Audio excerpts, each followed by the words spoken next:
Good evening, everyone.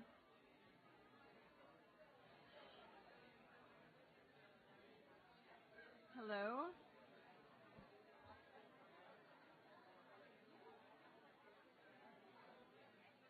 Good evening. Hi. Could everybody come in and take a seat?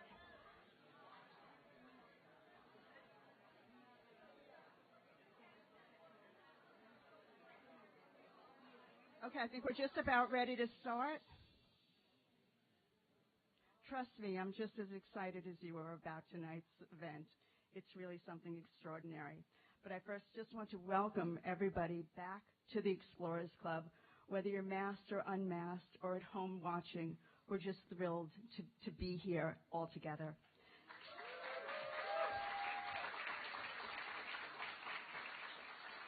So my name is Ann Passer. I run the Monday night lecture programs.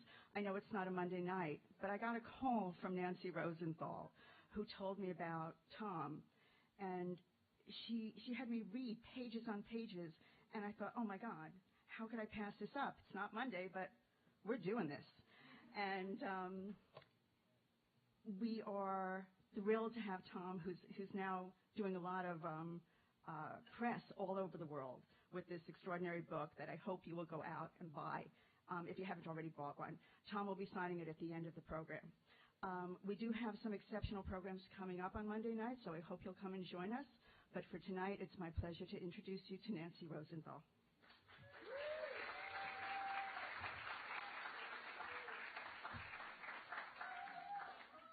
Hi, I'm Nancy Rosenthal. I'm the founder and executive director of the New York Wild Film Festival, and I am super excited about this evening's event. I met Tom when he came to the New York Wild Film Festival in 2015 to accept an award as the director of the Batman of Mexico film, which won Best Exploration Award. And the film blew, thank you, everyone away.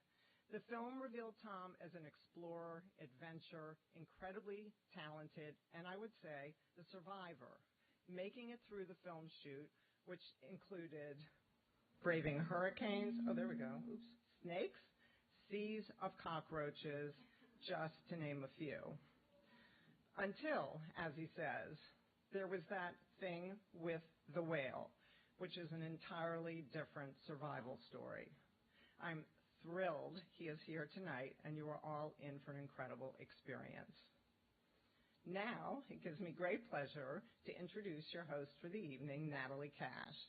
Natalie is executive video producer at Wildlife Conservation Society, WCS, and a fellow of the Explorers Club. With 3 decades of experience in the industry, Natalie produces short films about WCS's impactful global conservation projects. WCS has more boots on the ground protecting wildlife than any other conservation organization in the world. And here in New York, they have 4 distinct zoos and the New York Aquarium. WCS is a founding sponsor of the New York Wild Film Festival, which I host each year here at the Explorers Club. Coming up in March 2023, shameless plug. And bringing Tom's film, The Batman of Mexico, to New York Wild remains one of the best evenings ever. Please join me in welcoming my friend Natalie Cash.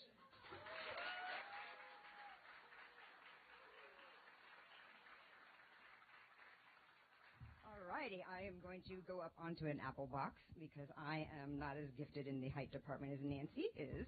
And thank you, as always, for that very warm introduction. And thank you to all of you for taking the time to be with us here tonight, whether you're in the at-capacity Clark Room here at the Explorers Club or joining us online from home. And when we're talking about shameless plugs, I actually am just here from the New York Aquarium that she mentioned. We had a presser there with the head of our WCS Ocean Giants program, Dr. Howard Rosenbaum, who's also a member here of the club, and announcing that WCS and Empire Wind are going to be extending the monitoring for large whales in the Lease area where Empire Wild is building an offshore wind project. This is, and like, you're like, why is that important?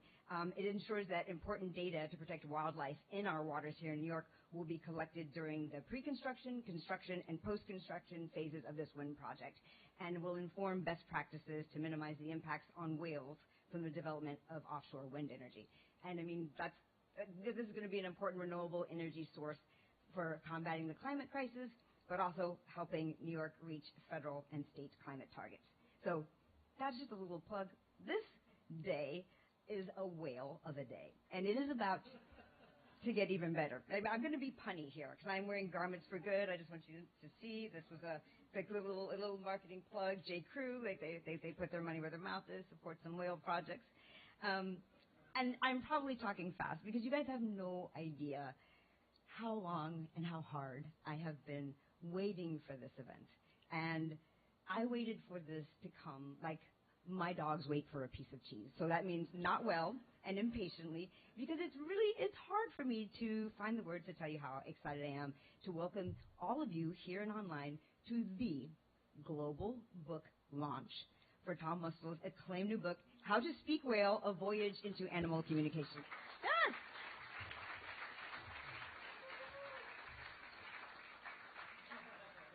Look, I even have a galley copy. Have you ever wondered what other animals are thinking, or what they're saying?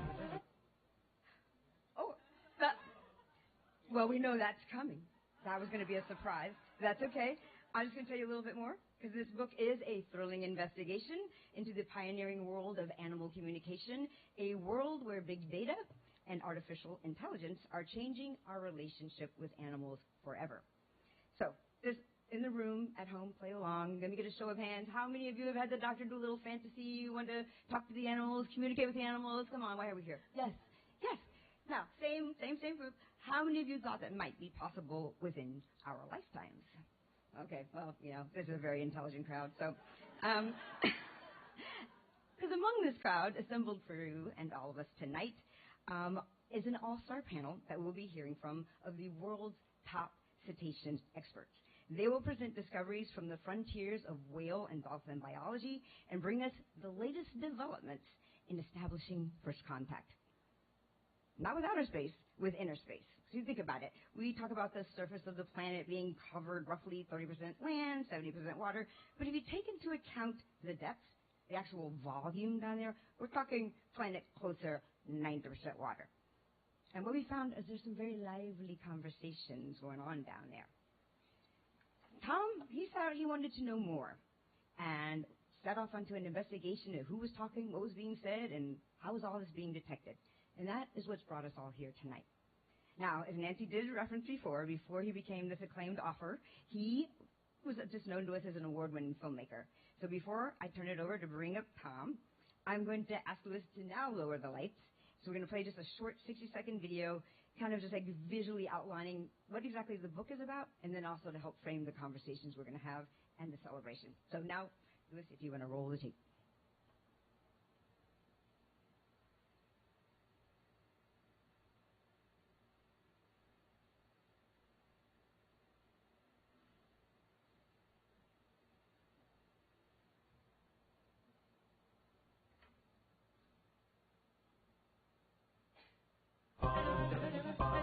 Have you ever wondered what other animals are thinking, or what they're saying? We could be about to find out. Humans have invented astonishing technologies: robots, sensors and satellites, facial and voice recognition, many in the palm of your hand. And these can help us understand other animals too. They can go where we can't, recording hidden lives, conversations, discovering patterns that we would otherwise miss. I'm Tom Mustill. I learned all this when a humpback whale breached on me. An AI was used to tell me who that whale was. I discovered a machine revolution in biology. Scientists are even building a Google Translate for animals. Could it work? Could we really make contact with them? Find out more in my book, How to Speak Whale.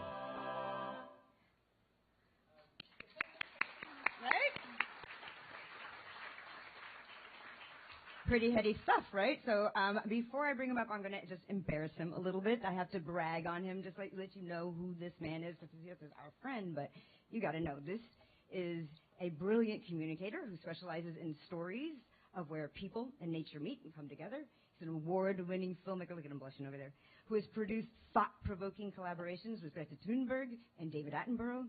He's a director who has received a bounty of international awards, and we're talking 2 Emmys, a BAFTA, an Emmy nomination, for films that have played everywhere from here in New York at the United Nations in Times Square to the Pyramid Stage in Glastonbury.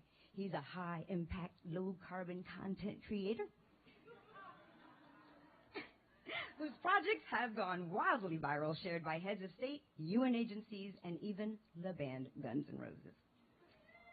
But we're here tonight because he is now an acclaimed author who is about to take you on a journey of epic and sonic proportions. Folks at home, locate your headphones.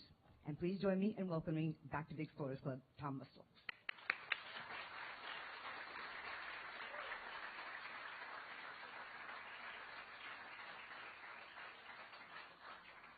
Hello. I feel like as an English person, I just don't really know how to deal with that level of hype. Lectern for right now. There we go.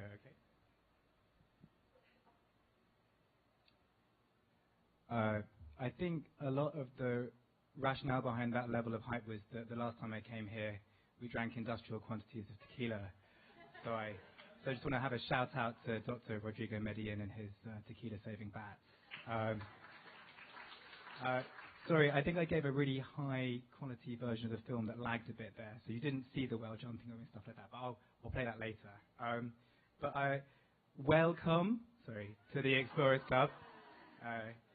So although it might seem like this is all about me, it's not. This is actually, I thought that this book would be, launching it would be an opportunity to actually talk about whales and celebrate them and celebrate some of the other people involved in it. And before we begin, what I'm hoping will be a chance to really explore so many different facets of the world that I've had the privilege to get into. I'd like to say a few thank yous too. I'd like to say thank you to all the guys at the Explorers Club, obviously Nancy Rosenthal who brought me here, Ann Passer, Kevin Murphy, Lewis, Alex, Bonnie, and Brooke and Jenna. And I'd like to thank Jodie Frediani for her really beautiful photograph that advertised the event. I'd like to thank today's speakers, Joy Reidenberg, Asa Raskin, Roger Payne, and of course the incredible Natalie Cash, who just introduced me in such a, as an English person, so cringingly way for me. I just had no idea how to deal with that. You'll hear from them all more shortly. Other side. I'd like to thank my incredible agent, Susanna Lee. I'd like to thank my US editor, Colin Dickerman, who had to wrangle the enormous manuscript for the book down into something that is readable now, which is great. You can buy this readable book downstairs. Matthew Ballast and the rest of the Grand Central team. And above all this evening, I'd like to give thanks to the whales. For me, it was where this story began, and we're going to begin this evening in their voices. So I'd like to invite to the stage DJ Nikhil Shah, aka DJ Sketchy.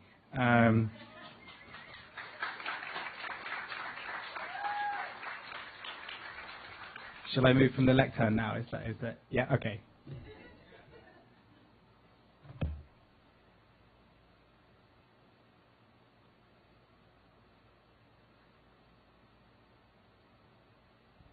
Okay.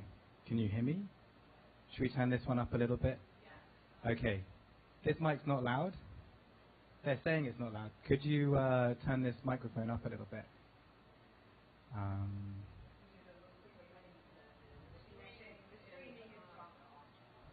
One moment, listeners. While we wait, I just wanted to say a couple of things. So firstly, thank you so much for having me. I've got to say this is certainly, after hundreds of gigs, the strangest but probably coolest gig I've ever played. So thank you for that. Also, the second thing I want to say is that one of the most fascinating factoids I found from the book is that whale song, this blew me away, is the most reproduced piece of physical music in the world. I've got to say this is in the history of all music. After hundreds of gigs, the strangest but probably coolest gig I've ever played. So thank you for that.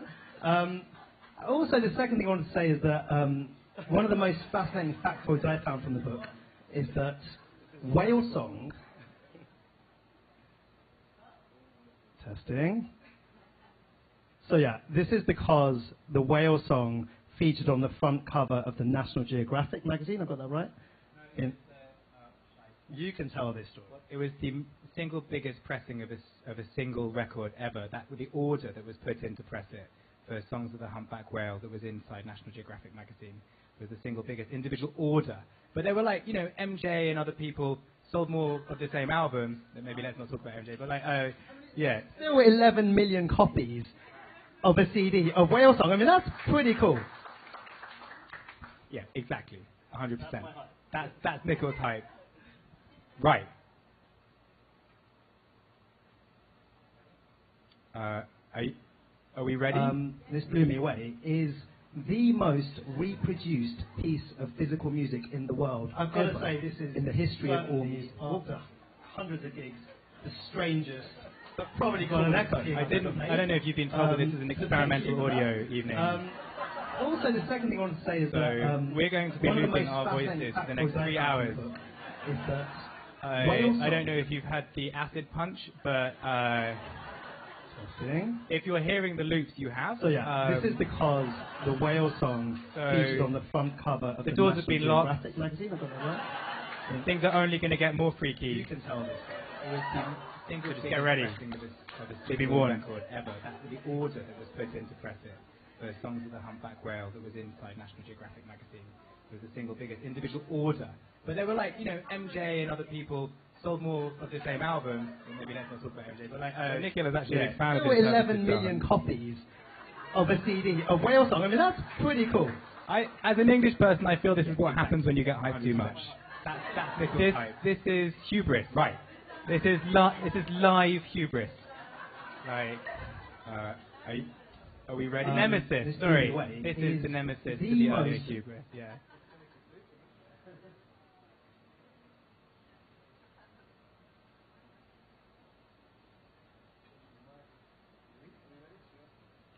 I should say that Luis had all of these videos and samples and technical requests thrown at him about 5 minutes notice, and he's done an amazing job. So, like, and he's fixing it. Like.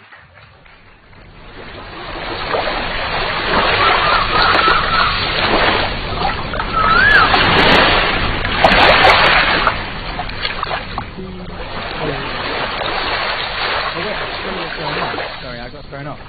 So we're going to do a sound off. We're going to bring in, over the course of 4 years that I wrote this book, I was sent hundreds of samples and searches. I went to conferences, I plowed through libraries, and I became lost and entranced. I felt that one of the big problems of bioacoustics is all the researchers, they write up their findings in papers, but you don't get to hear it. But I feel like talking about this takes away one of the main ways of interacting with experience. So this is what we're doing now. It's the first time we're doing it. Maybe you can tell. And like, it's an attempt to try and bring across some of the acoustics that were shared with us in the writing. So yeah, so it's the sampling of the ocean and some of the tanks and the rates that we've had in front of voices. The world that we're looking at. Some of it is strange, some is beautiful, some surprising. Few human ears have heard the sound of other lives drifting away. This undersea soundbar is an introduction to the demolition of the acoustic smorgasbord that's thrown by the bay and the enjoy the soundbar of the text. It focuses on sounds made by the marine mammals and cetacean, as well as dolphins, because I think you will find them wonderful. Almost all the sounds you're about to hear have been captured in the last 20 years. Some have never been captured before. Now, can I ask you to become like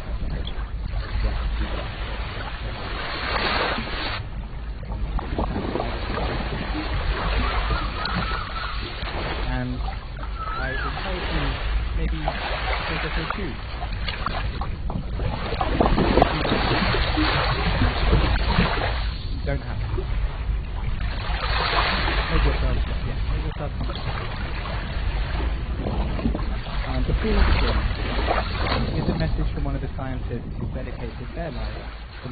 the sounds of the ocean.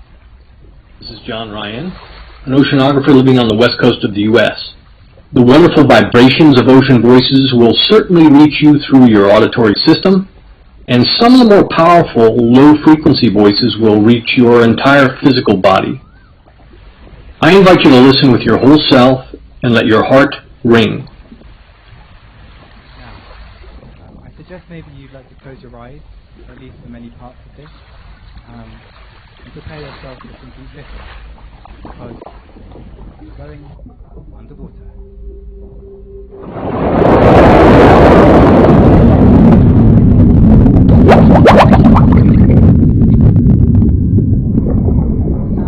Travels faster with water than in air, often further too. Even here, 3 miles below the waves, a hydroclone receives rain falling on the surface.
fluidity.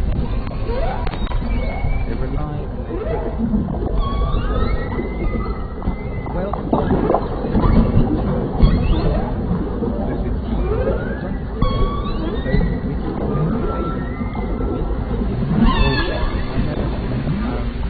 Joyce in it, they make it very sophisticated at using sound to navigate.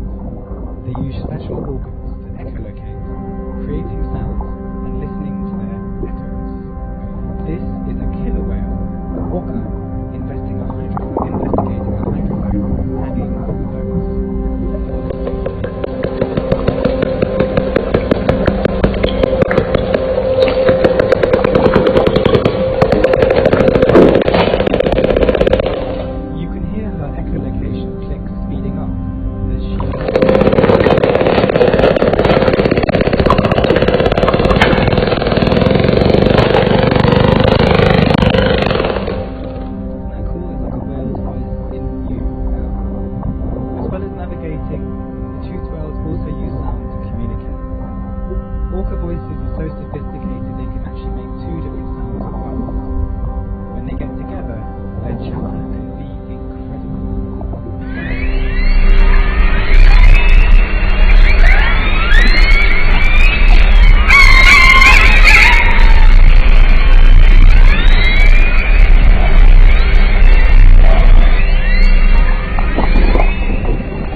killer whales.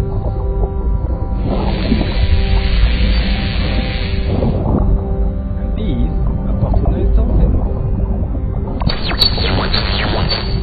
Once they were thought of as competitors, perhaps even enemies, but scientists discovered that they not only hunt together, but they spend long periods in each other's company, travelling vast distances together, playing, feeding, socializing, and resting. They are very different animals, but they seem to be friends.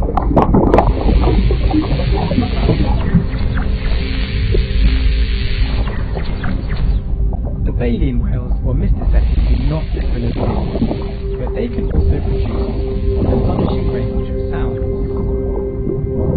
This is the voice of a bowhead whale. You can live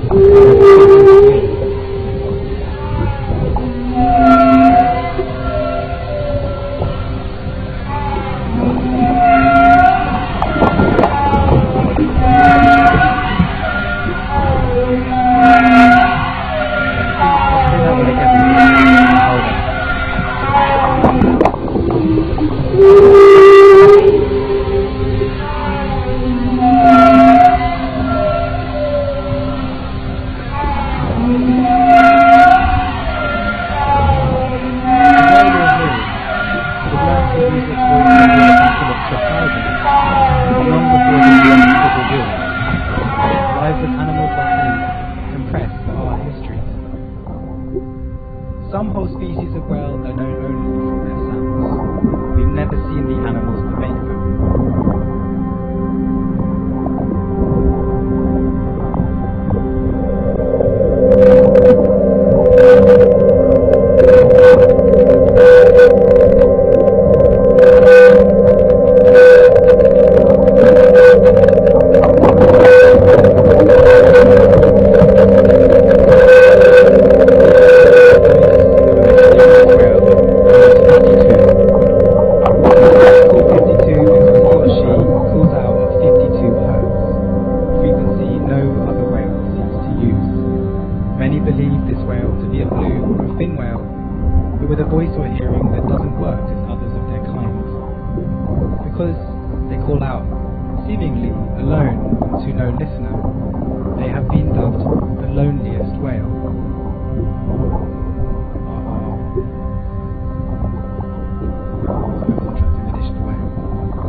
Because we see blue whales far apart, are they being solitary?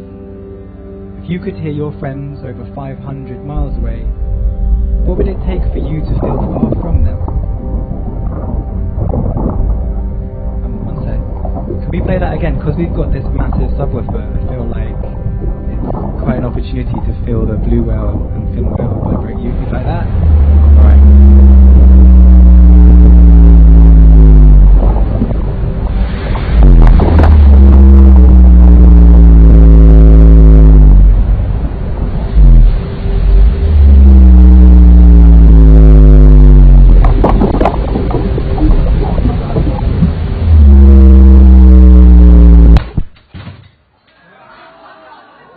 Whoa. So, I just got to say, that subwoofer is so powerful, it's just blown our mixer off the table.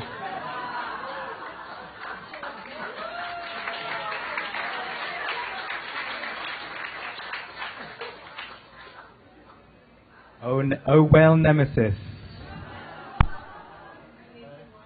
I think it's still working. Give us one moment, ladies and gentlemen. That was still pretty cool, right, though?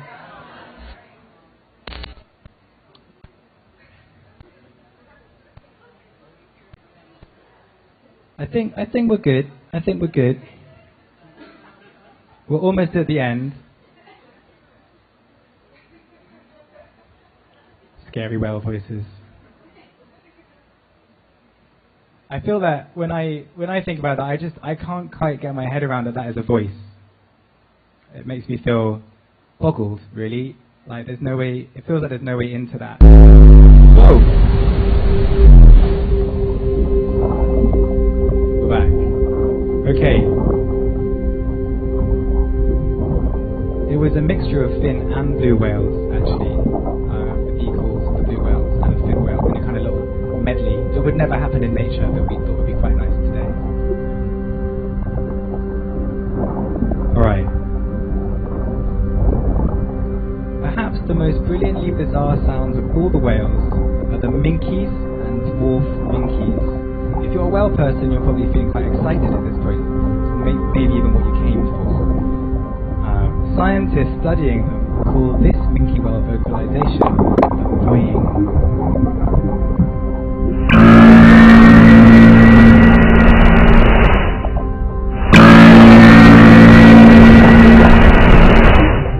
And this call of the dwarf minky is called the Star Wars sound because it sounds like a lightsaber.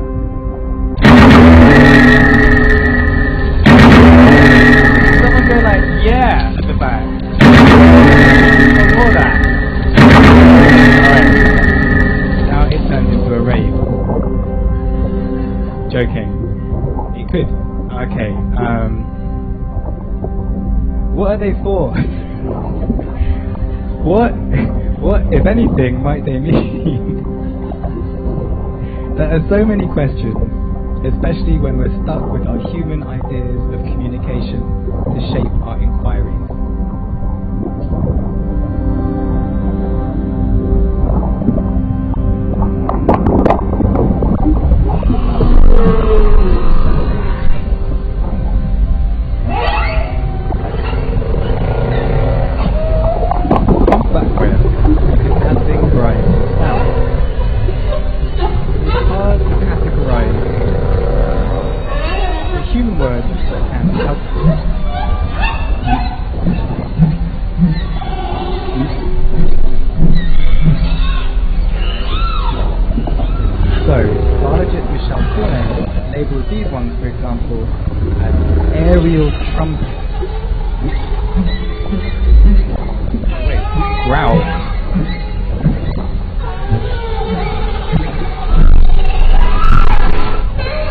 Aerial trumpet.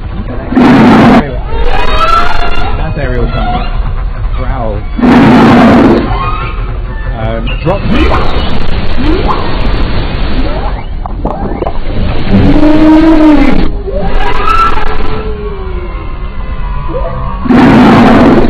Here's droplets again. And this one's called Bahooga.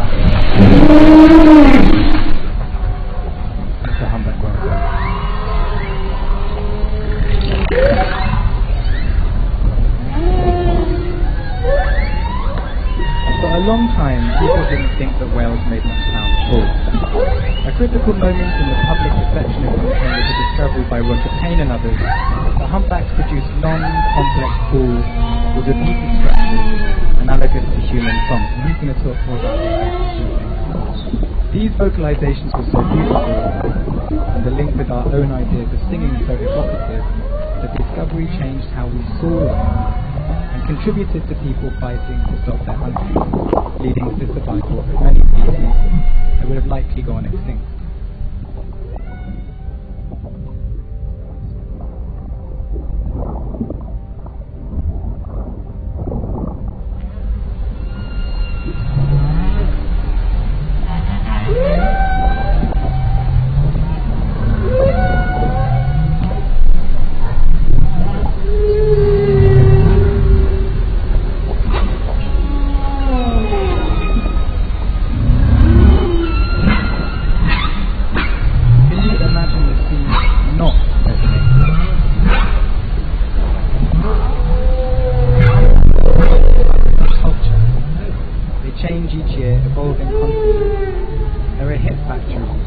populations of whales, like those in Australia, whose songs seem to possess some sort of earworm quality.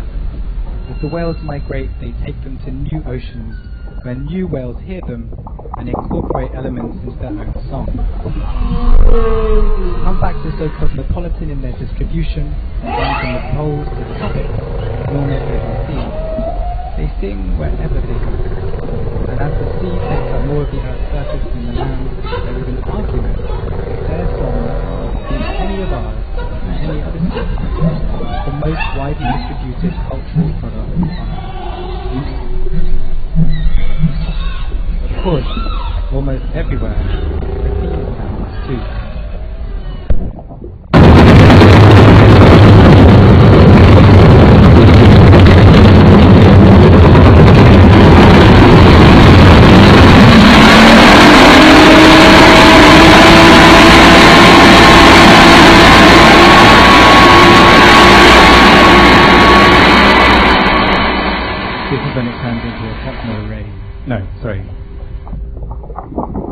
The sounds of us and our machines. I hope that having listened to all these maritime voices, you can understand how truly disruptive our sounds can be when added in. So, how should we listen to a humpback whale song?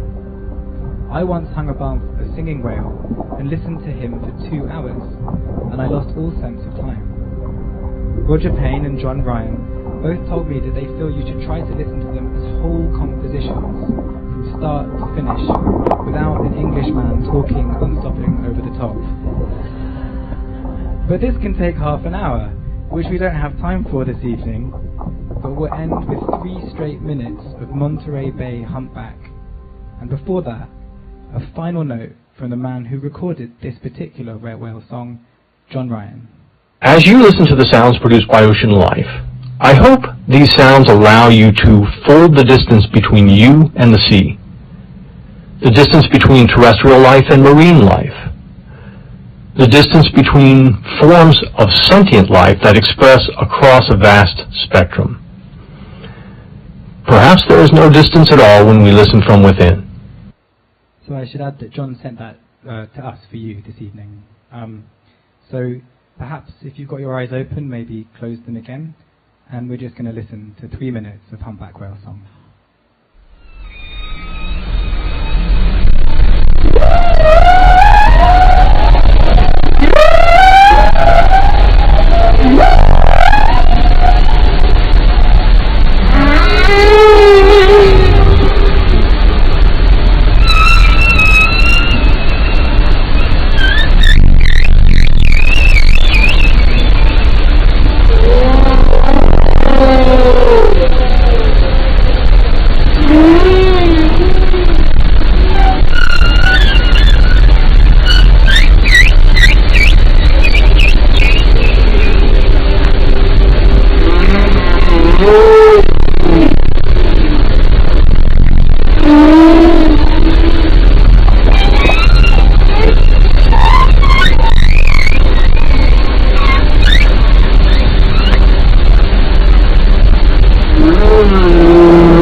behalf of the whales for listening.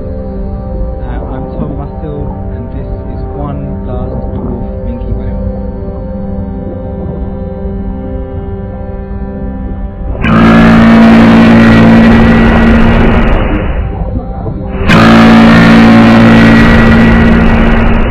So now, let's return to the surface.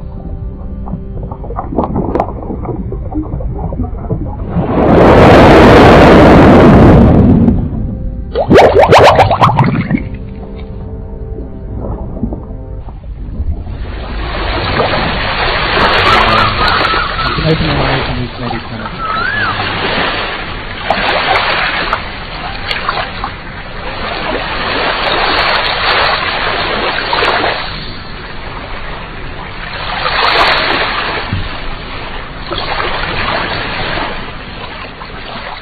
So I must say, I bear all the responsibility for how shonky that was at times. I'd never done it before. But can I have another round of applause for Nickel just because we're being such a good sport?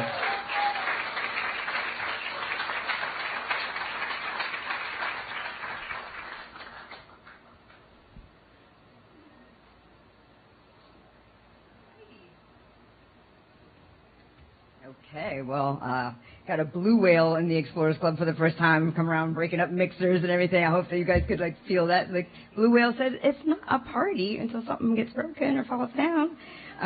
We actually have to do a quick bit of housekeeping to get this set up for the chairs to come. I don't know if we're striking this. In the meantime, I am going to take this opportunity to introduce you to our panelists that are going to be coming up. We're going to have each of them do a presentation about their area of expertise, and then we'll all come together for a conversation, and then we'll toss it over to you for your questions. So first up, we have Dr. Joy Reidenberg, who comes to us from just up the river, specifically from the Icahn School of Medicine at Mount Sinai, where she is a professor and comparative anatomist specializing in cetacean anatomy. And it is also Dr. Joy who we have to thank for all these amazing specimens that are displayed around the club this evening from her extensive collection. So thank you to Dr. Joy and also to her husband Bruce for bringing all of them in. I'm sure you've seen the size of those. So hat tip to the husband. Yes.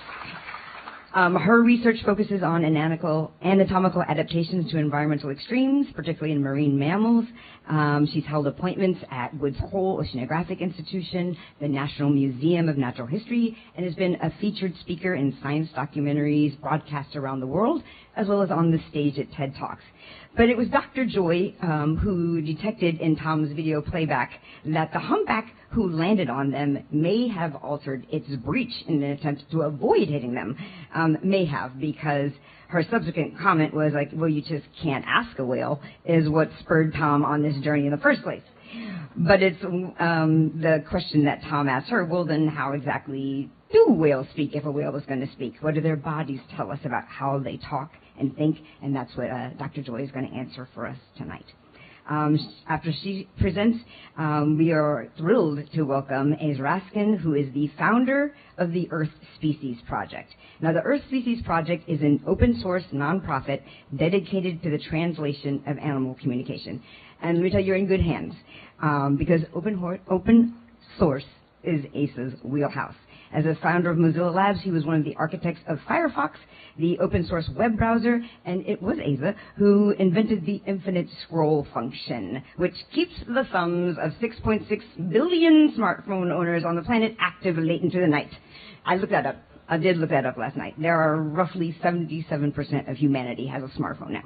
But like Dr. Frankenstein gazing upon how his creation had transformed, Aza is also co-founder of the Center for Humane Technology, working with governments on policy reform to combat the attention extraction economy powered by all that thumb scrolling. And if he looks familiar to you when he comes up, it's because you saw him on Netflix, featured in the Emmy Award-winning documentary The Social Dilemma. That's required viewing at my house when it came out for my 15-year-old twins, because Aza breaks down how to determine when you're using your phone and when your phone is using you. You will hear from him also as a co-host of the popular podcast Your Undivided Attention, advocating for the ethical use of technology, and Aza's presentation will bring us up to speed on how AI, or artificial intelligence, works and how it can unlock and transform our relationship with nature. After Asa, our next speaker, as the saying goes, our next speaker after that will need no introduction. If there were one person on the planet we could thank for why we gather here tonight, why we can gather here tonight, why there are still whales in the ocean, it is largely due to the efforts of our third speaker. And joining us via Zoom from the wilds of Vermont will be Dr. Roger Payne. And I know you heard Nikhil and Tom talk about him. I actually, show and tell. When they were talking about the largest recording, this is it here. Dr. Payne, yes, has studied whale behavior for the past 55 years, leading more than 100 expeditions to all of Earth's oceans and studying every species of large whale in the wild. He pioneered many of the benign research techniques now used throughout the world to study free-swimming whales, has trained many of the current leaders of whale research in this country and abroad.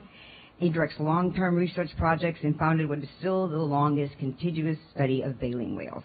But obviously what he is known best for is the discovery that humpback whales sing.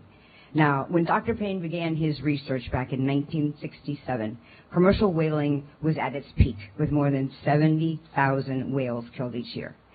But he knew that if the public could hear these songs, they would care, and then they would act.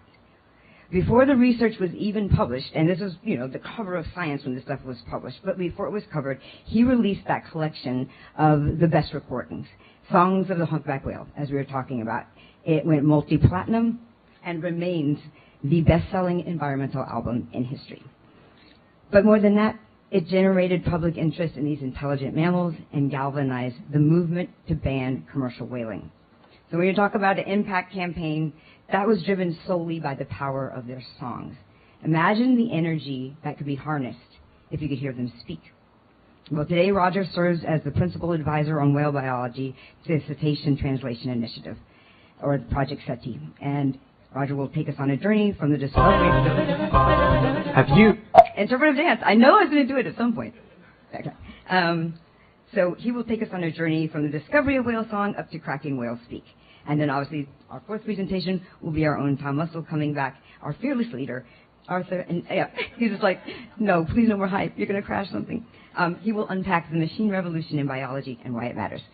So I think we are having Dr. Joy come up first. And if you need any assistance with samples, please let us know.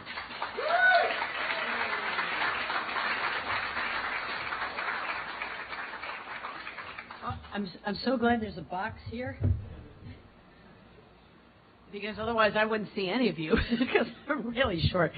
So thank you so much for inviting me to speak here today. I'm going to be doing this kind of a little bit off the cuff. I'm not going to be doing a PowerPoint presentation like I would normally do for lectures, because what I'd rather do is engage with you folks and show you some more of my show and tells. You saw some of them out in the hallway perhaps. Well, I have more in this room. And so we're going to talk a little bit about what makes a whale, and what makes them different from us. So I thought what I would do is start out with a few show and tells, and my husband Bruce over there is going to bring the objects over here so that I can stay on the Zoom camera. Hello, Zoomers back there. Hello, or whatever it is, live stream.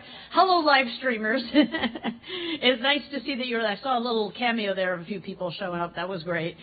Okay, so the first thing is that whales are mammals. And most of you might know this, but not everybody does. And as mammals, they, of course, are air-breathing. They give birth to their young alive. They give them milk. They maintain a warm temperature. They even are born with hair on them, believe it or not. They actually have hair, usually on the upper lip, but it often falls out in certain species, and in other species it might actually stay. And they use those hairs for sensing currents of water over their body. There are other things that relate them to us, but not necessarily as mammals, but as vertebrates. So they have a vertebral column. They have a skeletal system that's very similar to ours. And I thought for fun, I would start actually with what a whale flipper looks like. So Bruce, if you could bring me the really big whale flipper. That's the one. You could take the paper off of it. And then bring me the human arm. It is not a real bone human arm. I will guarantee you that I'm not bringing any real human bones here. Well, that could be fun. If you want to see that, come up and visit me at the Icahn School of Medicine at Mount Sinai. And what I'm showing you here, if you could hold this from the top. No, just hold it from the top like that. There we go. What Bruce is holding up is a plastic replica of a human bone. And this one at the top is the arm bone, the one between the shoulder and the elbow. That's called the humerus. And these two over here are the forearm bones, the radius and the ulna, between the elbow and the wrist. Then we've got wrist bones, and then we have 5 fingers in our hand. Well, interestingly, if you look at a whale's flipper, you will, I have to hold it here so they can see it. But bring it closer, come closer. You don't need to see me, just see this stuff, okay? So interestingly, if you look at a whale's flipper, you see the same exact arrangement, except that they've changed a little bit in their dimensions. But we start out with an arm bone at the very top, okay, just the same as this. Then there's 2 forearm bones, just like these. Then a whole bunch of wrist bones through here. And look at this, 5 fingers, 1, 2, 3, 4, and 5.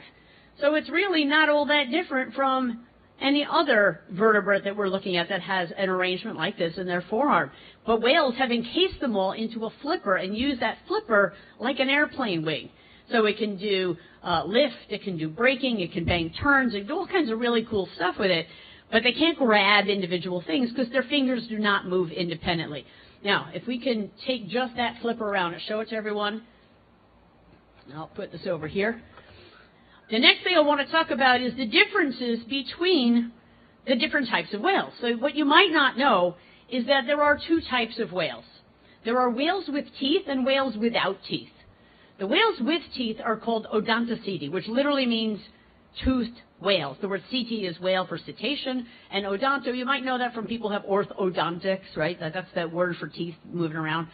So the odontoceti are the toothed whales, and whales with teeth look like killer whales, for example, sperm whales. These are animals with really big teeth. But in fact, whales also include the very small animals that sometimes we don't call whales, but really are whales, and those are the dolphins and the porpoises. They are actually part of the whale family too, and they also have teeth. If you could bring me the skull that's closest to you right now, that one, yep. Bring that one over, and then I'm going to need you. That's all right. It's plastic. This one is a plastic replica, so we lucked out here. Okay, there we go. Okay. But the next ones may not be. Okay. That's okay. We're getting used to having little failures here, so that's all right.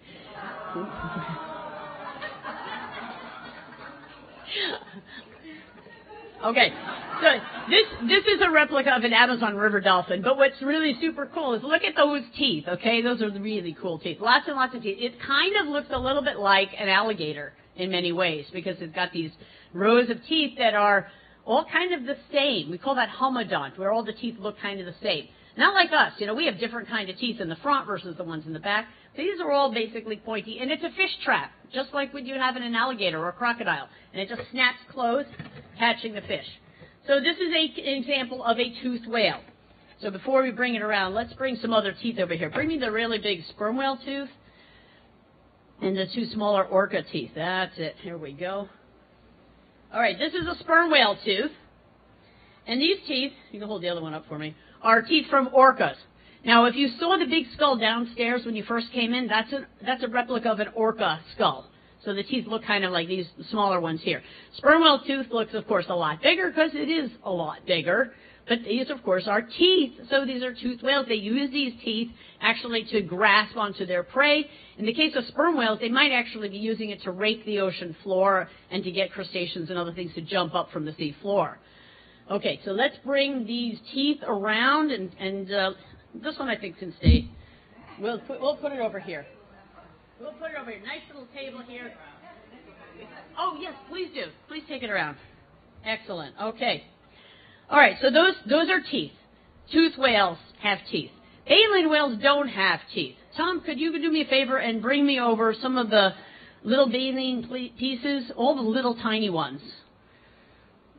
Just grab the whole collection of the little ones. That's it. That's it. Yeah, and yep, all those, and the other plate ones there. Yep, yep, yep. Everything except the really long ones. That's perfect. Perfect. Yes. Okay. Great. We're gonna have some show and tell with these, and you'll have some fun bringing them around. So hold this one up like a necklace, like that. Okay.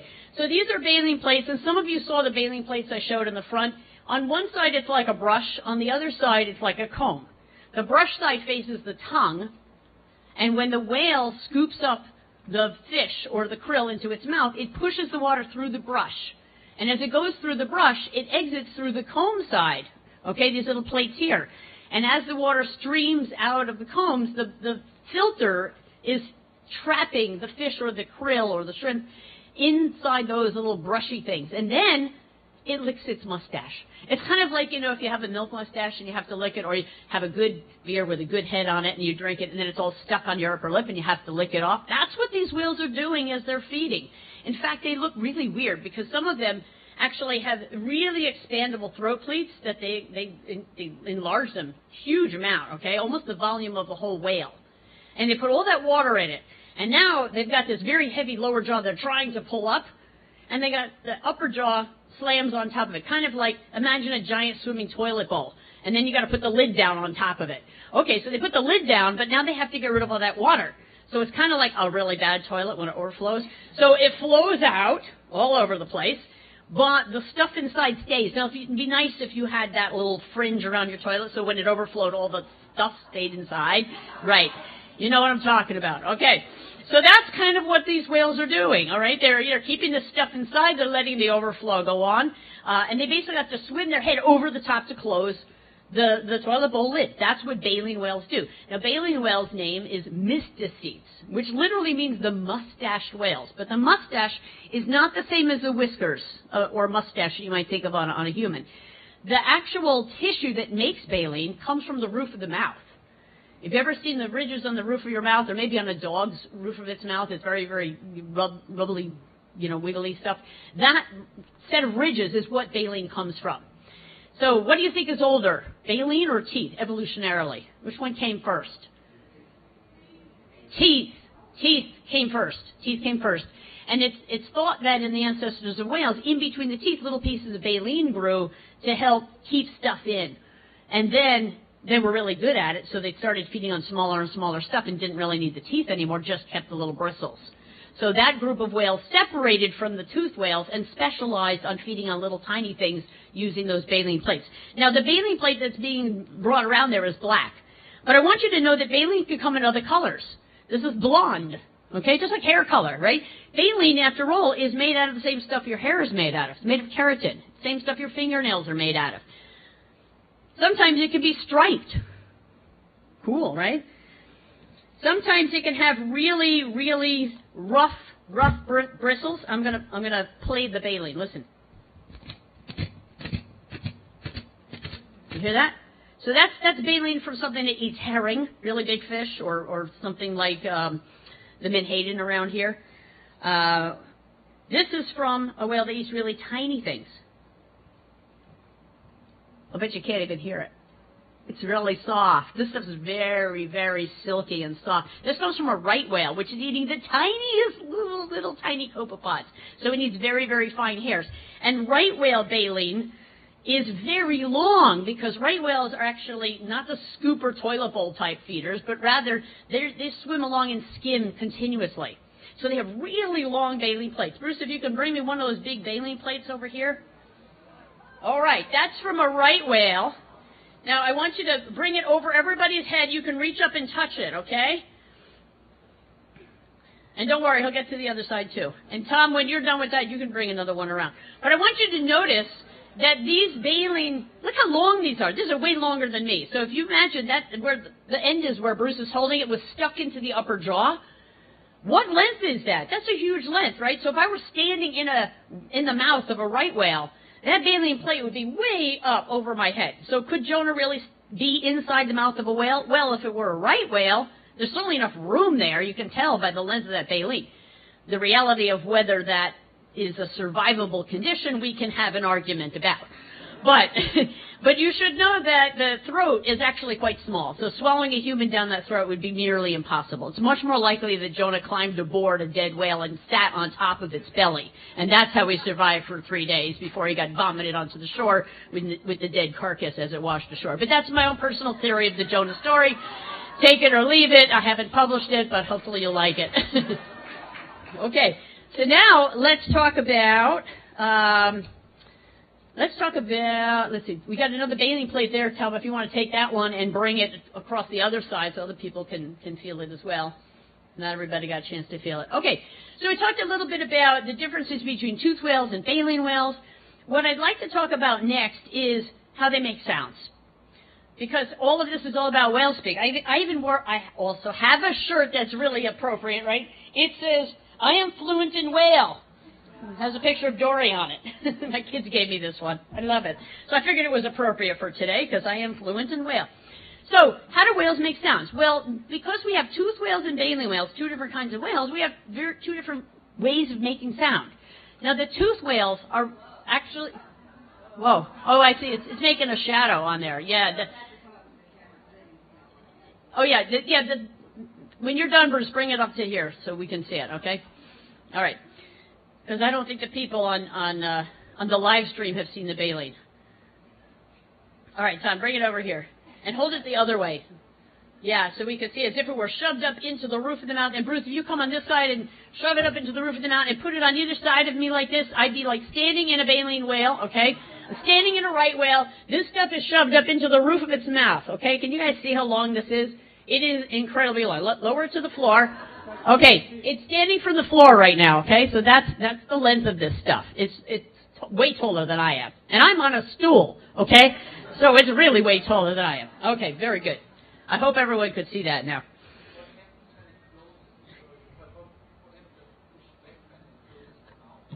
What happens when they push back?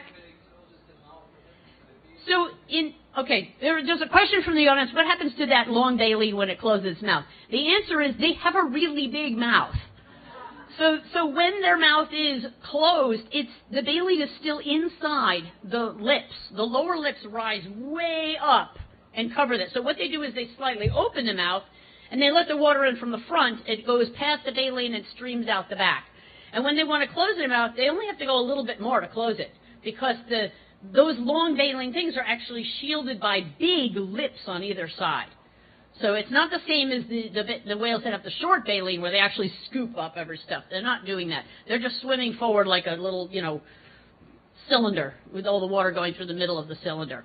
Okay, so let's talk about how these animals make sound. Toothed whales make sound with their nose.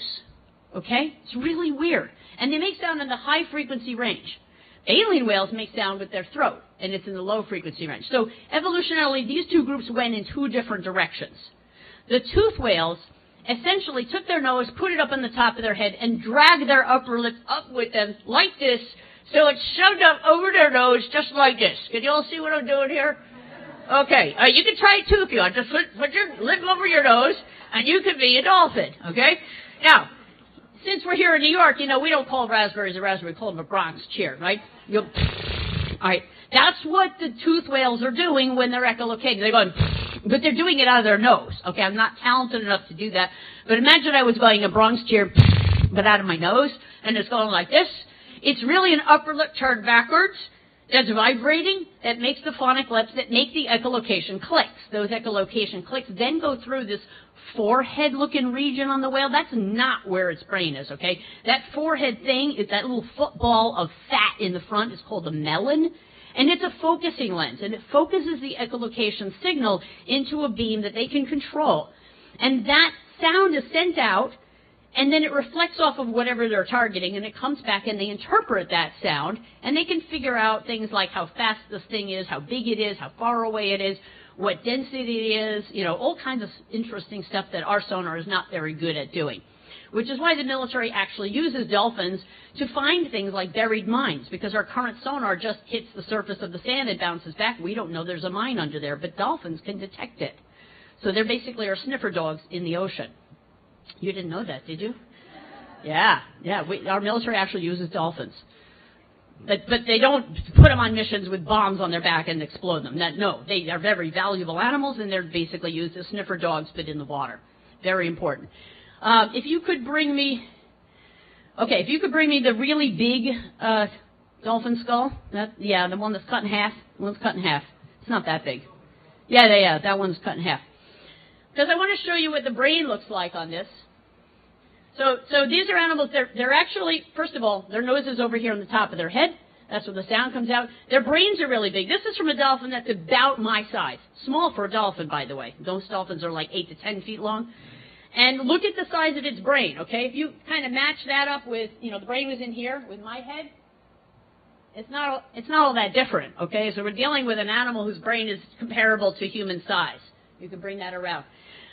Okay, now on to how the baleen whales are making sound. They make sound using their voice box. Again, remember, these animals are derived from a terrestrial ancestor, so they're stuck with the baggage of having to make sound using air. And so what happens is they use their throats. I want all of you to pretend you're a baleen whale and start making a noise. Go, ah. Okay, put your hand here and feel the vibration on your throat. Ah, you feel that vibration? Okay, for humans, that's lost sound. We don't get any of that back. That's not what I'm hearing. I'm hearing what's come out of your mouth. So let's be whales and close our mouths and make sound. And you're all cheating. You know why? Because it's coming out of your nose. So now I want you to make the sound and hold your nose closed. What happened? What happened? You pressurized the system and there was nowhere for the air to go. It can't flow. Can't flow? Can't make sound. So how do baleen whales get over this problem? They have a big sac in front of their larynx or voice box. And so they vocalize into this balloon which expands, and that allows them to continue to flow to make sound without releasing the air, because air is a precious commodity at depth. And therefore, they have to be able to recycle it and take it back.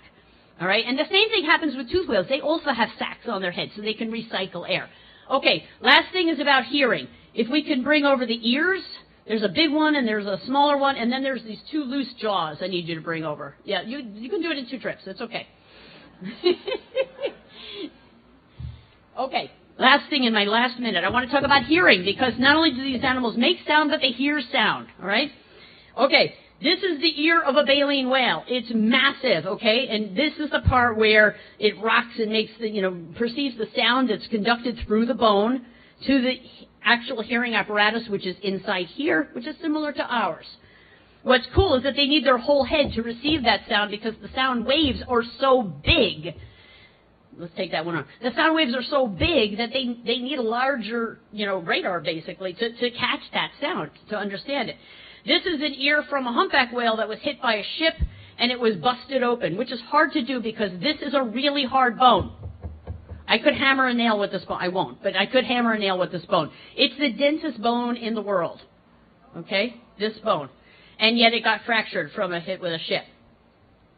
And this last thing I want to show you, this is a dolphin jaw, to show you a little bit about how they hear. They hear with their jaw, because inside their jaw, you'll notice the jaw is weird. It has hollow spaces, and inside that hollow space is fat, and they actually conduct the sound through their jaw in the fat back to their ears, and that's how they hear. And that concludes my story on sound.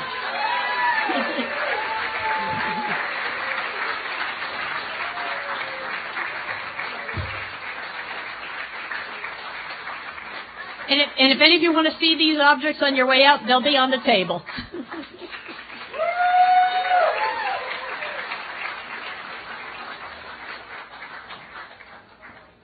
I'm going to have Asa come right up and letting you know that we're going to not do the panel discussion. We're going to go straight to your Q&As after, so that these guys can get their presentations out. Hello, humans. There are 2 people that are the very worst people on Earth to follow. One is Joy. The other is David Attenborough. Because he gets up and speaks, and then you get up there and you're like, "Hi, I have a terrible American accent." You don't have that problem, though. So I want to talk a little bit about the AI and the new techniques that are enabling getting towards decoding animal communication. I wanted to start because I want to show you some of the people on the Earth Species team, and actually the team has grown almost 1.5x since I took this video. And the reason why I like to do this is, yes, I'm here standing talking to you, but the people who are really doing the work are a mycelial network, so I'm the weird fruiting body. And that's not just within Earth Species. One of the things I love about Tom's book is that it really shows this groundswell, well, really it's a wave swell of activity going into making this possible. That's why we're open source, that's why we're nonprofit, because we just want to be the support that helps everyone else. There's an old quote in open source, which is, no matter where you work, the majority of the smartest people work somewhere else. So you want to find a way of working with those guys. So one theme I just want to run throughout this whole thing, which is that our ability to understand is limited by our ability to perceive. And what I think of AI, and actually, Tom, we've had conversations for years now, and I think lovely runs through the center of your book, is that AI is sort of the modern invention of optics. And it is giving us the telescopes by which we can see things we can never see before. And when we can see things we've never seen before, it puts us in a new perspective. And it shows, like last time we had a telescope, we discovered that, hey, Earth is not the center. This time I think what we're going to discover is that humanity is not the center. So where I want to start with is just like to open the aperture of like the mind for what communication is. One of my favorite studies is a 2019 study from University of Tel Aviv. And they're like, nature abhors a vacuum. Do you think flowers listen for, say, the approach of a bee? And so they played primrose flowers, like traffic noise, bat noise, bee noise, and only when they played the sound of an approaching pollinator, the flower produced more and sweeter nectar within just a couple of seconds. Right? Like, this is mind-blowing, and it really, like, I say this because I want to open the aperture of the world, like our eyes, so we can see like that the world is awash in meaning and awash in messages that we just have never been able to see before. So, okay, decode animal communication, discover animal language. Is there even a there? I ran across this study from Dana Reese, who is around in Europe. Oh, there. Hi, Dana. And this is from a thesis in 1994, University of Hawaii, where they taught dolphins two gestures. The first gesture was do something you've never done before, which is already a remarkable thing to be able to communicate, because to do it, you have to remember everything you've done before and understand the concept of negation, not one of those things, and invent something new. But dolphins can do it. And then they taught the dolphins a second gesture, together. And then they would say, do something you've never done before, together. And the dolphins would go down, exchange some kind of sonic information, and come out and do the same thing they hadn't done before at the same time. Right? And then I'm pretty sure you're working now to recreate some of that study. Yeah? Yeah, because there's no recordings of those. So again, it doesn't prove there's representational language, but Occam's razor, sort of hard to imagine how you do it without being able to communicate beforehand what you're about to do. Okay, so probably a there. More and wide, diverse kinds of messages and meaning than we'd imagine. But how would you possibly go about translating a language if you don't already have examples of translation, if you don't have a Rosetta Stone? When I first started thinking about this in 2013, machine learning couldn't do it. But that changed in 2017. There are actually two back-to-back papers in the way these things go. October 30th, October 31st, two teams racing showed that you could translate between human languages without the need for any examples, without the need for any dictionaries. So we're going to do a quick dive through AI and show how you can translate languages without a Rosetta Stone. And there's one concept from AI I want you guys to get. It's sort of like, what's the one weird trick? This is deep learning's one weird trick, and it's that it turns semantic relationships into geometric relationships. And I'll explain exactly what that means. This is English. This is the top 10,000 most spoken words in English. I think of it as sort of a galaxy. Every star is a word. And the way the AI makes this shape is that words that mean similar things are near each other, and words that share a semantic relationship share a geometric relationship. So here's an example, like smelly is to malodorous, as, say, book is to tome, right? Malodorous is the pretentious way of saying smelly. So if you just take the distance to direction from malodorous to smelly, that gives you the relationship of pretentiousness. You add pretentiousness as a distance in direction to any other word, and you get the pretentious version of that word. You add it to clever, and it's adroit. Don't add it twice. You don't know what's going to happen. But, you know, the very first thing I tried when I got my hands on this data set was like, okay, let me take hipster, subtract authenticity, whatever that relationship is, add it to conservative, and the computer spat out electability. And like, when the computer when the computer can write better jokes than we can, or at least I can, we know there's a problem.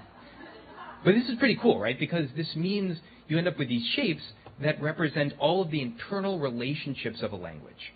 Now, the computer doesn't know what any of it means, it just knows how they relate. So a simple way of understanding how this might work is,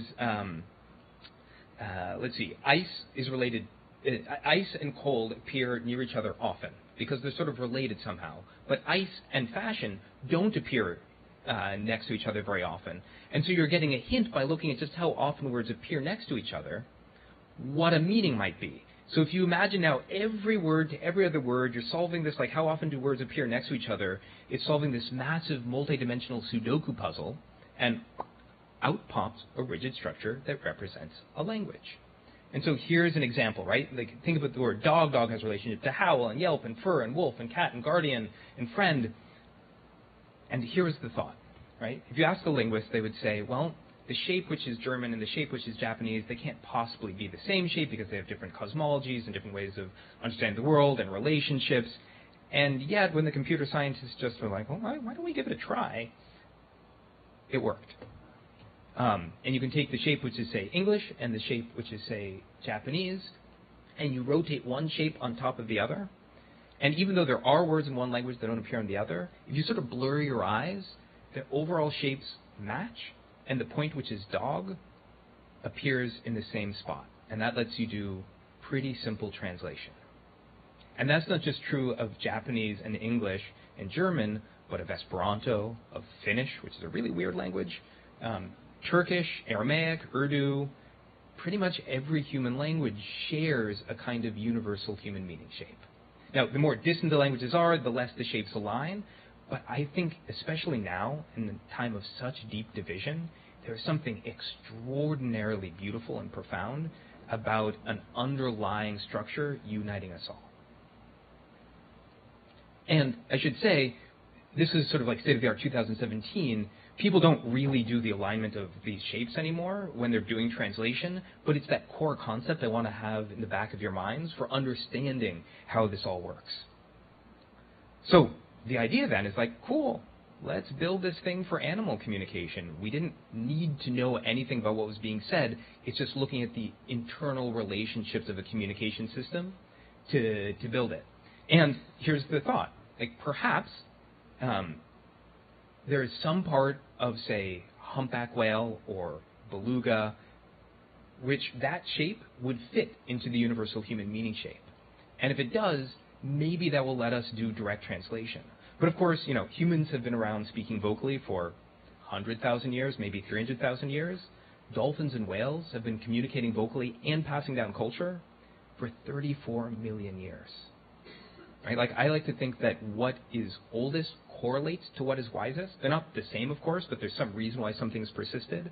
So imagine what we could learn that is outside of the current human imagination for having lasted for 34 million years.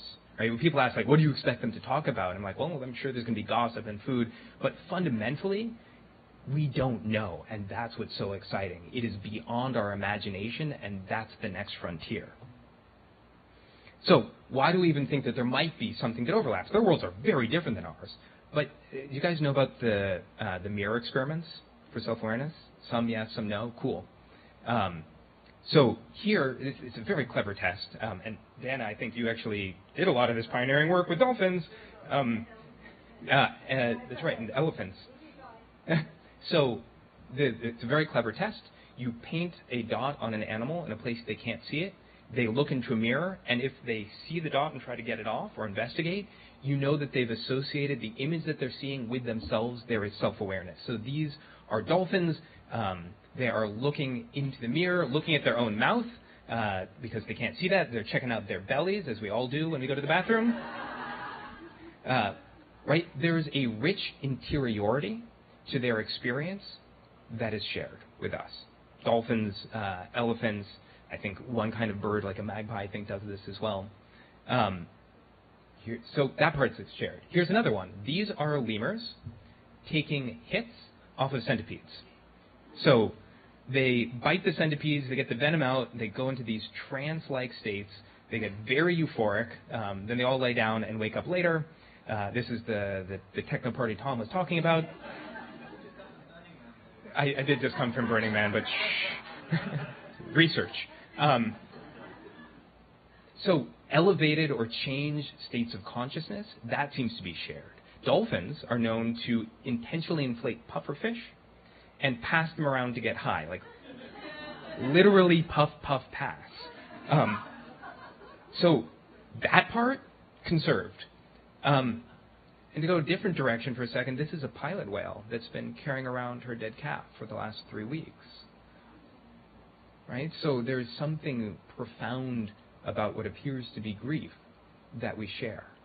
And so we'd expect, even though their Umwelt, their sensoriums, their worldviews are so different than ours, that there's actually a lot that's the same. And there are sort of two poles. We can either be human exceptionalists and think that we share nothing with animals, and that's, I don't think, right. And the other one is we can anthropomorphize and think that they're the same as us, and that's also not right. And the truth is, of course, going to be somewhere in the middle.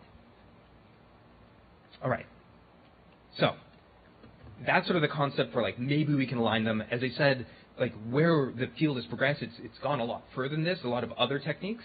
But it's, I think, really helpful to have these, like, early seeds here to understand and start to think for yourself. Okay, but maybe it's just like the translation thing works for humans because we share the same brain, we share the same senses. And I want to sort of show a demonstration for the way that this kind of translation can work across modalities, this distances, images, and text. Have you guys seen DALL-E 2 recently? Just some, okay. But I'm assuming that everyone else didn't say yes, hasn't seen it, so I'll show you. And again, the one thing AI does is it turns semantic relationships into geometric relationships. So I've shown you that you can build the shape for language. It turns out you can also build these kinds of shapes for images. So if you're thinking just for human faces, there's a relationship between a face that is young and a face that is old, the old version of that face. So there's a distance direction which is old, and you can add that to any face to make it old. There's a relationship between a face that doesn't smile and is smiling. So that gives you the smilingness relationship. You add that to any face, you get the smiling version of that face. So you build this kind of galaxy of images, and then you look over all of the internet and you find image caption pairs. And while you can't rotate them, you find a linear transform, a way of squishing one shape into the other. And now you can associate language and image. So now you can say something like, portrait of Chile as a person, move it over into the image space, and say, hey, computer, generate me the image that goes there. This is a real example. So this is a form of cross-modal translation, right? What is translation but a transformation that leaves meaning the same? So I'll give you some examples of the computer doing this. Can anyone guess what caption generated this image? Coffee's good. Anything else? What's weird about this coffee? I like it. Melting clam between the ice. The answer is, this coffee has been laced with LSD.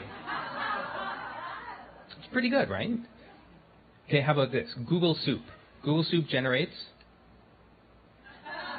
Mind you, this doesn't appear anywhere on the internet, and note the semantics that it's getting. It understands the Google mascot is made out of plastic, plastic is in soup, soup is hot, it's melting, and then there's a remarkable visual pun, which is the yellow of the mascot is the yellow of the corn.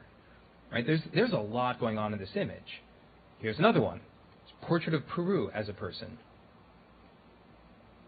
And I really like showing this one because I generated this one myself because it feels profound to me. There's some threshold that's being crossed. This was definitely my face when I saw all this stuff for the first time.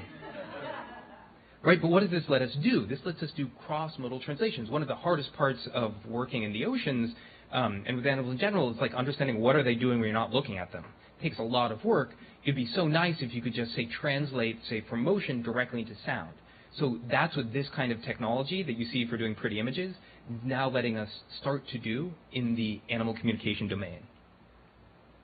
So a lot of the data that we work with comes in this kind of multimodal way. So this is one of our partners, Ari Friedlander, out in Antarctica, putting tags on whales.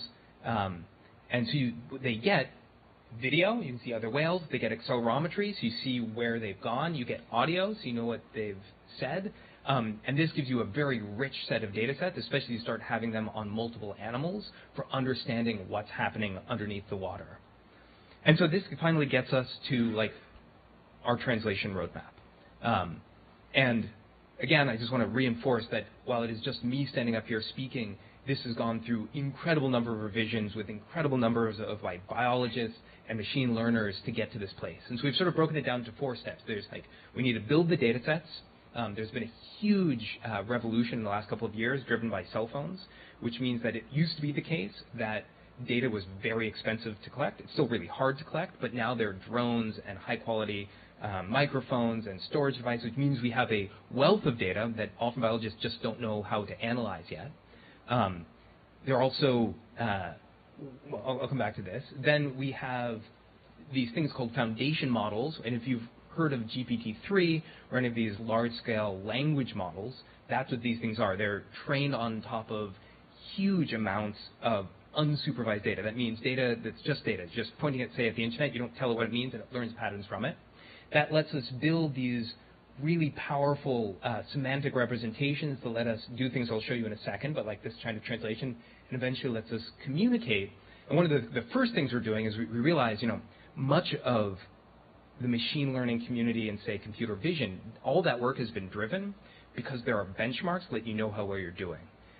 Those kinds of benchmarks don't exist in the machine or in the bioacoustics world and for animals. And so we're just about to publish a big set of these benchmarks so that the field can see itself and know when it's progressing. And just to give you a sense of like the kinds of scale of data we're talking about, some of this comes from, this data comes from Michel Fournet, who's already been brought up, and that's like 400 hours of humpback audio plus motion. That's also with Ari Friedlander. And then we have, right now, 4,800 hours of Hawaiian tool-using crow data that we're starting to work on too. Okay. There's a couple things to drive this home. It's really rare that there are novel catalytic breakthrough technologies that are also de-risked. But that's where we are now. Because in the human domain, these huge language models, like, did you guys hear about the Google engineer that was talking to his language model, his chatbot, and he thought it was sentient, and he started advocating for its rights and got fired?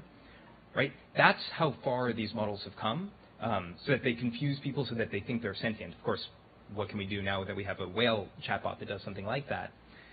This has been built on top of essentially training on the entire internet. So in the last 4 years, now 90% of all human language processing is built on top of these foundation models. And for non-humans, right now they're 0%. So there's this huge opportunity for building fundamental tools, which are the new telescope. I'm going to skip ahead just a little bit because I have 1 minute left. Anyone know which species this is?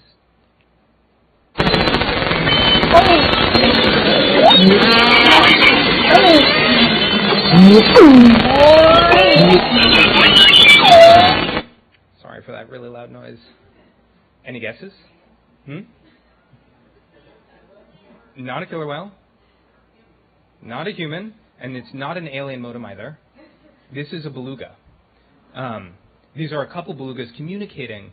Valeria Vergara is the woman, the scientist who's researching them. She discovered that just like dolphins, they have names. But interestingly enough, she had to throw away 97% of her data in this case because the whales are overlapping and she can't tell who's speaking.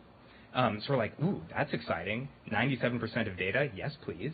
For social animals. So our first paper was actually using AI to learn how to listen to multiple animals speaking at once and separate them out. So these are 2 dogs. And then we'll separate them.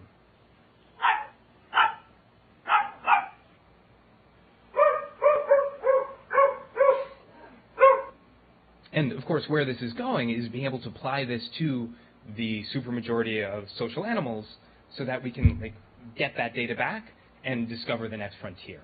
I'm going to do one more demo. The oldest cultures are not human. They're from the ocean. 40 million years ago, before we walked upright, before we sparked fire, whales evolved to build relationships in the dark. I'm trying to start a conversation is the most basic way you can say it. I'm trying to put a speaker in the ocean and talk to a whale and hope it talks back. Starting playback. If this work is successful, it will be the first experiment where we have engaged in a dialogue with a humpback whale. So this is our partner Michelle Fournet, and she was out testing the very simplest thing, which is hello whale. And to say hello in humpback whale sounds like this, which you should all try. And they said hello back. But here's the thing. Right now, biologists are generally only able to record something and then say back whatever they recorded, maybe some minor modifications. And that's sort of like making non-semantic edits, like taking an image and showing, like, you can change exposure or contrast. What you really want to do is be able to say, okay, make this face old, make this face have a beard or not have a beard. And that was impossible up until just about now. So here you can feed an AI a whole bunch of images of, say, cats, and what the AI learns is that there are these attributes that you can change. It doesn't know what they mean, but it knows that they're semantically meaningful. Okay. I'm sorry. These are cool lions. The point is these are actually these are novel-generated images that you can modify. I just wanted to get to this one here. So where we're going now is we are building tools to be able to do semantically meaningful edits to humpback whale and every other species calls without needing to know what they mean. So here's an example of that working. This is humpback whale. Real? Synthetic. And we're really excited to see what they say back. All right, I will stop here.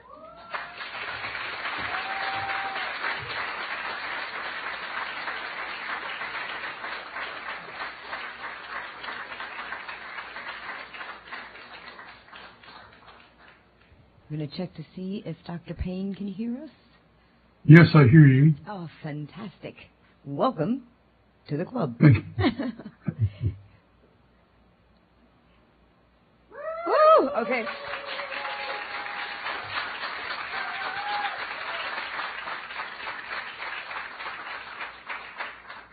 We're turning it over to you, Dr. Payne. Take it away. Thank you. I apologize for reading my comments, but I do it to spare you the frustration of having to listen to an old man fumbling for words. Early in our research on humpback whales, we discovered that if you speed up a humpback song, it sounds like a bird song. And if you slow down a songbird song, it sounds like a humpback whale song. It makes sense that whales should sing slower and lower-pitched sounds than birds do, because the larger the species, the slower its life, and the larger any structure involved in producing sound, the lower-pitched are the sounds it produces. However, what is surprising is that the notes that whales, humans, and birds make are tonal and melodious, and that some of the laws of song composition that these three such dissimilar species groups use are so much alike. Here are some examples. 1. Humpback whales employ some of the same simple rhythms that we use. 2. The scales they use are the same as some of ours, including the diatonic scale. 3. They combine different notes into phrases of a similar length to the phrases we employ. 4. They create themes by combining phrases, just as we do. 5. They employ upward and downward sweeping glissandos, although theirs are made up of a series of overtones. The durations of their songs lie between that of a modern ballad and the movement of a symphony. Although they mostly use tonal notes, they mix percussive notes into their songs at the same low ratios we humans favor in Western music. 8. In some songs they sing a theme, followed by a section elaborating that theme, what we'd call the development section, followed by a repeat of the original theme. The result is what we call ABA construction, or sonata form. 9, this is the last and most surprising parallel. It was a discovery by my former wife, Katie Payne, that humpback whales employ rhyme in their complex songs. They seem to use it as a mnemonic device, the way the troubadours used rhyme to help them recall what came next when reciting an epic poem from memory. Such strong parallels suggest that the vertebrate brain, whether located in the head of a humpback whale, a human, or a songbird, must find a relatively small array of manipulations of acoustic material attractive. The evolution of whales from dog-like creatures with legs to legless modern whales happened over a period of 53 million years. Our earliest, most primitive hominid ancestors only appeared in the final 7 million years of that period, and by then, whales that looked almost identical to modern whales had been in command of the seas for 26 million years. That's 85 times longer than Homo sapiens has existed, and 4 times longer than the entire hominid lineage has existed. And what of the 27 million year history of whales before that? Well, in that period, the marine ancestors of modern whales were, to quote Polonius, very like a whale. During the last 53 million years, I can imagine no chance of any significant acoustic contact between the lineages of whales and the hominids, because modern whales were evolving in a watery world that was profoundly distant and separate from the jungles and savannas of our hominid ancestors. And that made a barrier to acoustic contact of any kind between the whale and hominid lineages that was impenetrable. Surely, except for the briefest chance contacts, there cannot have been any significant possibility that our hominid ancestors and the ancestors of humpbacks could hear enough of each other's songs to copy each other's laws of composition. And while we're considering multi-million year periods of total isolation between terrestrial and aquatic species that sing, how about songbirds and whales? I can see no way whatsoever that the singing relatives of a wood thrush and a humpback whale could possibly have had any kind of acoustic contact for tens of millions of years. So why do they end up sounding so familiar when you slow down a bird's song or speed up a whale's song? And why should there be such intriguing similarities between the songs of whales and the songs of humans? And why should whale songs sit so comfortably in our ears? And why should they make some humans weep? It is possible that there could be, or is it possible that there could be, a universal musical aesthetic among vertebrates, even among vertebrates that are as distantly related as humans, whales, and songbirds? In mathematics, there is an unproven and perhaps unprovable concept called mathematical Platonism that supposes there to be a universal mathematics awaiting discovery. Is there a universal music awaiting discovery? Or is all music just a construct of whatever mind is making it, human, bird, or whale?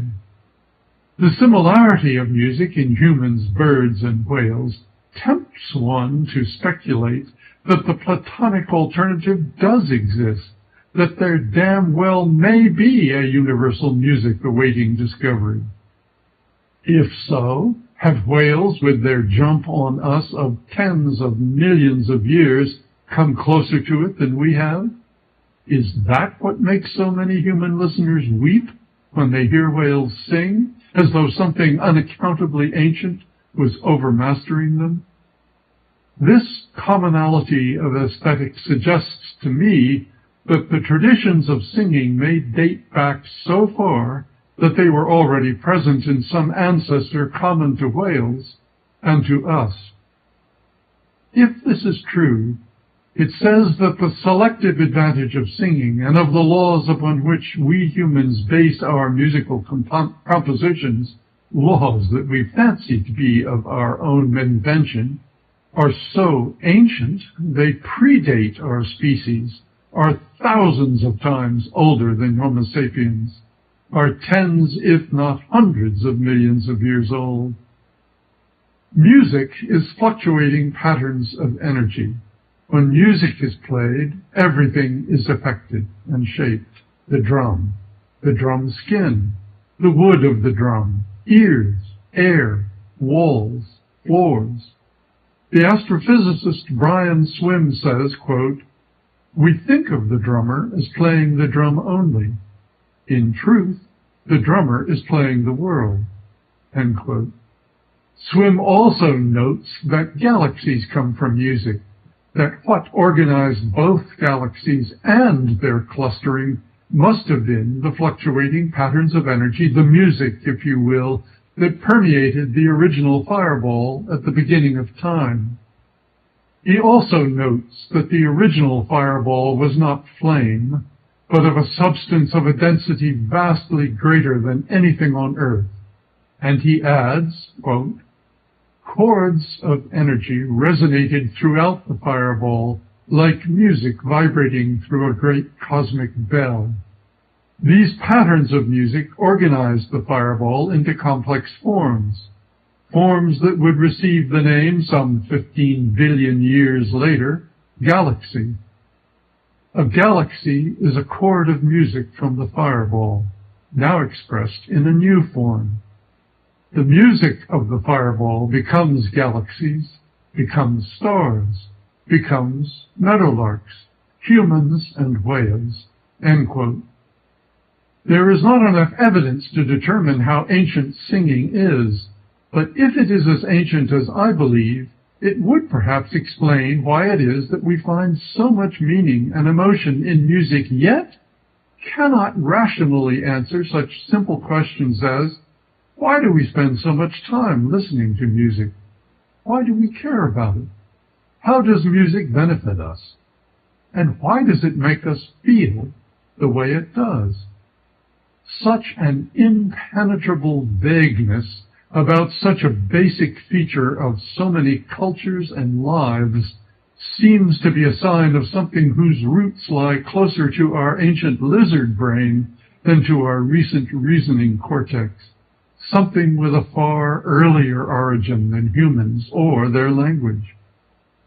If there is a truth hidden here, might it not suggest the depth of emotion evoked by the music of a Mozart or a Bach owes its effects to laws of composition, laws of ordering, laws of symmetry that are, in fact, older than our species, and that evolved so early in life's evolution they exert their effect beneath our consciousness? Might not these laws be, in fact, as old as the universe? And as Brian Swimme suggests, comprise the very order of that universe, that order to which we respond with such longing? Is it possible that the universe sings? Is it possible that the impenetrable mystery that lies beneath our consciousness and that religions label as God is, in fact, the song of the universe? Thank you.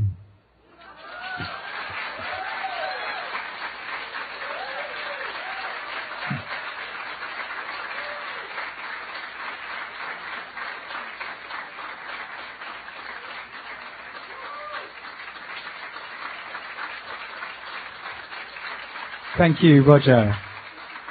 Thank you, Roger. That was incredible. So you've all been very patient, and we've been here for a long time. I had a talk prepared, but it's fine. You don't need to hear it. You can read it when you buy my book. Roger's in there, Aza's in there, Joy's in there, Diana's in there, so many other people are in there. I'll just try and quickly wrap up, like, I mean, you've probably already made in your own minds the connections between these speakers here this evening and the kinds of worlds that they allow us access to and the places that we can go if we follow the inquiries that they start. I'll just quickly try and explain what Natalie meant by the machine revolution in biology. I'm a biologist by training, but for 15 years or 20 years I've been a filmmaker. And then I had the good fortune to have a humpback whale jump on top of me while kayaking, and I almost died. And I say good fortune because afterwards scientists used artificial intelligence to identify who the whale was. And they used that to not only tell me who it was, but who its mother was, where it was born, how old it was. And now I can follow this whale, and I can see every time it pops up and it's photographed by somebody, and its life becomes less of a mystery to me. And as a biologist and as a storyteller, I became entranced by this. And so I spent the time since then, which now it's 7 years ago on Monday, looking into where this leads. And that's how I met Asa, and it's how I met Roger, and I already knew Joy, fortunately. And I think that where it leads is, one sec, I'm having to ditch all my notes really quickly. It's learning to listen better is where it leads. Ultimately, these machines allow us to step outside the confines of our senses. They allow us to go where we cannot go. They allow us to aggregate and share information in ways that we couldn't before. And then they allow us, as you've seen, to find patterns within that information. Now, all of these patterns are already there. If whales have something like language, their intelligences, their movements, they are already there. But we, because of our prejudices or our inability to see them, have been unable to perceive them so far. So what happens when we perceive these patterns? Well, this year is the 50th anniversary of the Marine Mammal Protection Act, where this country, leading the world, decided to protect the marine mammals that swim in the waters of... That's right, isn't it, Joy? As an Englishman, I'm a bit scared of getting that wrong. But basically, that came from perceiving and understanding that whales had songs, which was Roger's great discovery, or one of Roger's great discoveries. But why did that resonate? Because that pattern of their song matched a pattern in us of our song. And so when we take these pattern-finding tools that Asa has outlined, and we combine them with the ability to go and get the information for those tools to work in, what other patterns within ourselves will we find in nature, or different, that resonate with us, that make us identify with those animals and make us care? And that's the reason why this is so important. This isn't just an intellectual pursuit. This is about how we treat the rest of nature. And it seems that we cannot treat the rest of nature better unless it somehow resembles ourselves. And so, perhaps it does. Or perhaps it resembles something that we could aspire to. And this is why this matters. And this is why you've come here this evening. And this is why you buy my book. No, sorry, joking aside, this is why I wanted to do such a weird book launch, because it's so much more exciting than a book. I chose to write a book because it was a chance to get to explore it and explain it. But this is already so much bigger than a book. It's just the most exciting thing in the world to me, and I think it could be for you too. Thank you.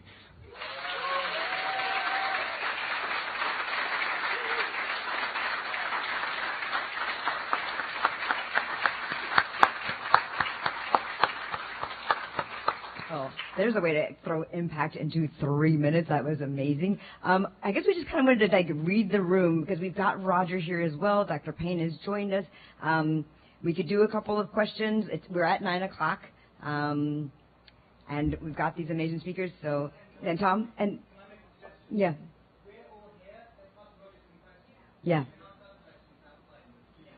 So Roger, what we're saying is that we're going to let them ask you questions since the other speakers are here, just to get those while we have you on the line. And I see a hand. Anne, if you look straight back there.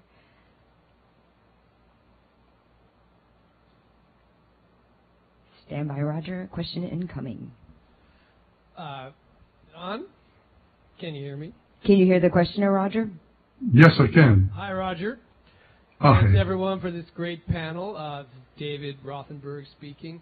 You spoke so eloquently, Roger, as you always do, about the wonderful discovery of the music of humpback whales and what it suggests about the unity and connection, how we and so many other species might relate to this ancient pattern and sense of sound and structure. And then earlier we all heard about what it might mean to speak whale, how to decode the sounds perhaps of different species of whales as if it was something closer to language, something that might be translated. How does this whole thing work differently if we consider these sounds as music instead of language? Can we also use artificial intelligence to somehow translate in music? Or does the way music means, the way it has meaning, does it suggest a different use of these wonderful new technologies that we're getting? I know you're very involved in the new Project SETI as well, so you may have some ideas. What happens when we consider these sounds music as opposed to language? Does it make any difference? This is a very interesting question, and just as it was very hard to follow a speaker as excellent as Asa Raskin, I think you should ask Asa this question because he is vastly more acquainted with things with AI than I am. But I am sure that if you get enough data of sounds from enough whales of specific species at least, that things will flow from that so exciting, so surprising, so interesting that there will be no end to amazement. And that, frankly, that kind of general approach is why I got involved with the SETI project in the first place, because I believe that if we could, in fact, carry on a conversation with a whale, no matter how sophomoric it turns out to be, that it would, in fact, be an entirely different new step into the wild world that would give people a respect for the rest of life on Earth that has never been available before. So that's what my interest really is in it.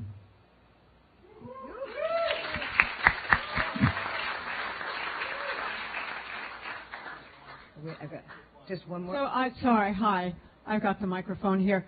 I'm sitting right behind David. I have a much more prosaic question than his. My name is Bonnie Wiper. My question to Tom actually is, when we felt that wonderful low resonance in our entire bodies of the sperm, was it the sperm whale? Would that be stronger or less strong if we were underwater, close to a whale, feeling that resonance?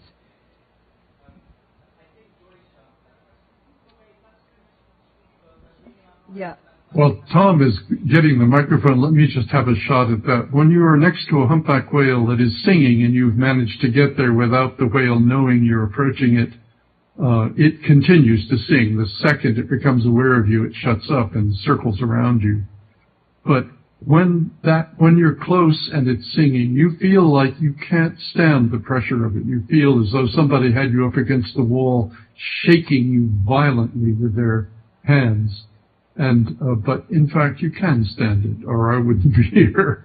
And but it is much louder, yes, underwater. There's a 60 decibel loss coming out of the water into the air of any sound of any source. Sorry, Tom. No, that was great. That was great. And I mean, we have one more for Roger here.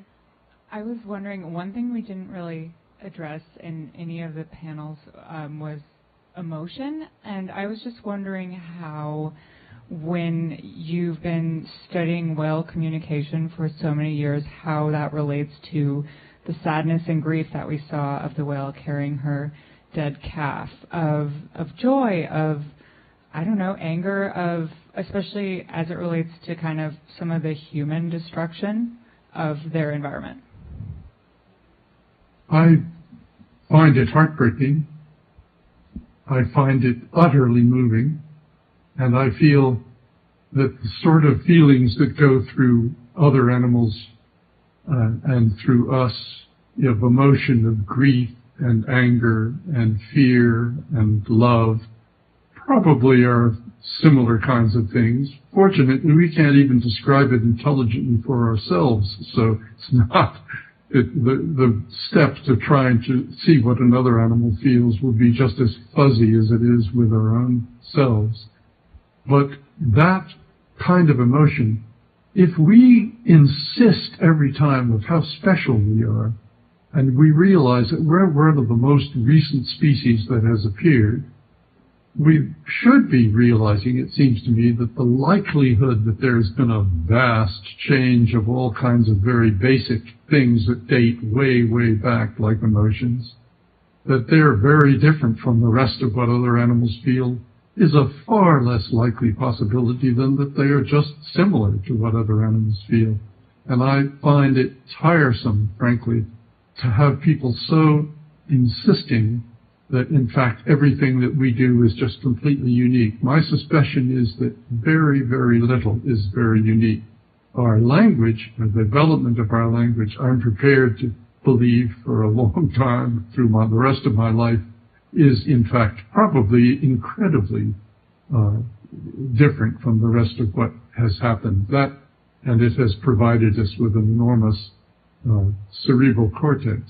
But of course, if you look at something like a sperm whale with a brain 7 times bigger than ours, or whatever the right number is, you would realize that you could also imagine that it might be using its brain for doing things like just making acoustic maps of the entire ocean around it, so it can say, oh, that blob over there, that must be fish. Oh, look at that.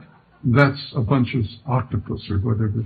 And yet I think, so I'm not sure that sperm whales actually have the sort of brains that we're hoping they will have in the CD project.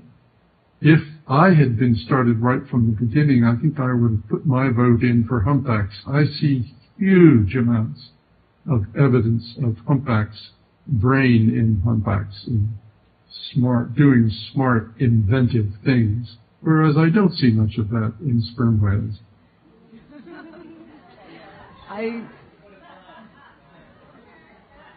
I've been told no more questions. I am so sorry.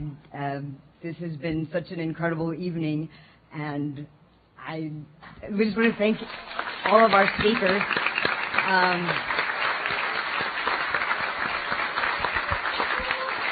But please do buy the book, read the book. You'll see, there's a great quote from Melanie Challenger talking about, the planet is dominated by an animal that doesn't think it's an animal, but humans, in all of our destructiveness, we also have the capacity for great change, for great gifts. And you saw when Roger Payne put those songs out there, that was the end of commercial whaling, a ban at least on commercial whaling. So all this work here, you can imagine where we're headed next. Thank you for joining us, and look forward to seeing you at more events.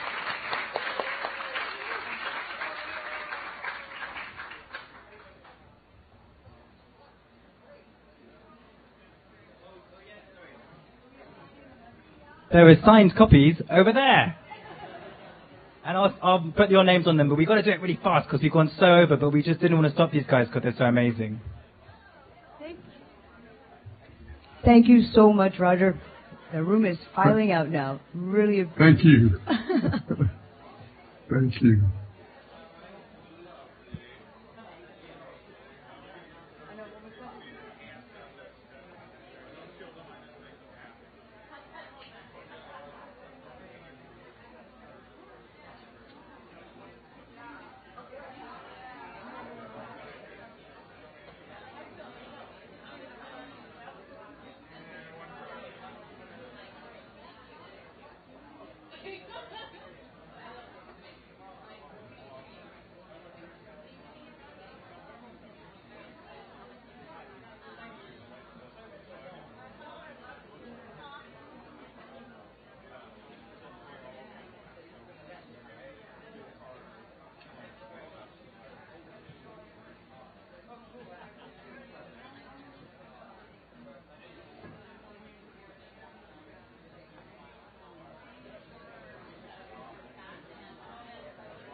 Smoke coming from the chimney. You boys need more firewood. Why, thanks, Bert. Dinner's almost ready.